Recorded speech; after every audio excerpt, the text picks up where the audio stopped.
All right, so we just talked about our functions, and we started talking about what's going on with everything. All right, so with this, the types of discontinuity. So with this, and I'm kind of a little distracted by it. It says the pin right there. All right, so cool. We got that going. All right, so now it's gone. That was kind of weird. All right, so with that, yeah, there we go. There we go. That's what I needed. All right, so with that, we're talking about our discontinuity. So we just looked at the types of discontinuity. There's 3 of them, and now here we're going to determine where the discontinuity is happening and what type of discontinuity it is. Now, every function won't have all 3 of them, or every graph won't have all 3. It might just have 1. It might have 2. But this one, we just happen to have all 3 of them in there, which is all good. All right, so with that, you can see here the function breaks. There's no continuity right there. There's another hole right here, a gap right there, so that's discontinuity. And then this part right here, there's another spot where it is not continuous. Like there's a gap there somewhere. So again, continuous means that it is no gaps or holes or gaps. But this one actually has holes and gaps in it. What in the world? All right, so we have, let's say, our function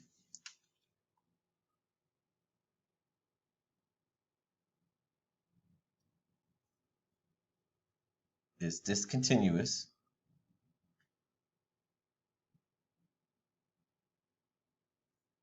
at x equals 1, 2, and 3. So looking at the x values here when it comes to continuity. And when it comes to all the stuff, we're talking about the key features. Remember, they're talking about intervals and everything. The only part that was dealing with the y was the max and min values. All right, so let's take a look at each piece now, each part. So at x equals 1, you should be able to see that here it comes down, then it jumps up and keeps going. So since it does that jump right there, it is jump discontinuity.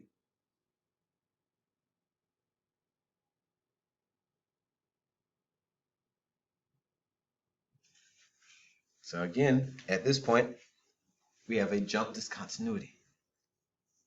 All right. At 2,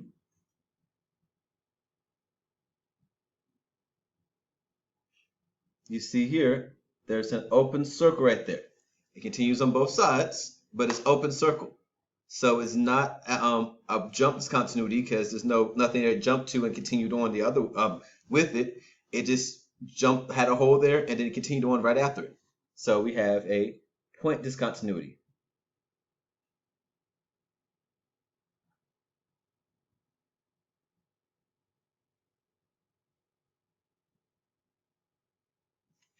So we have a point discontinuity at x equals 2. And then at x equals 3, you can see here there's a vertical asymptote that's happening where the graph goes up to positive infinity on the left side, down to negative infinity on the right side, but it doesn't actually hit each other. So we have infinite discontinuity.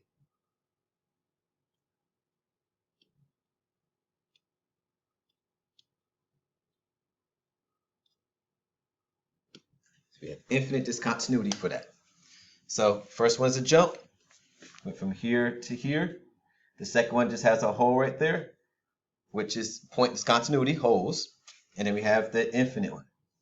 Now, one thing I would say for the second one, at x equals 2, if you go off the calculus or anything of that sort, they'll talk about discontinuities as removable and non-removable. X equals 2 is removable because all you have to do is take this point right here and just put it right down in that spot and it will fill it in. So all we did was just remove that spot and move it up. So it's called removable. But we're not going to talk about that really in here. That's for calculus. All right, so that's example 1, guys. Simple and easy, not hard.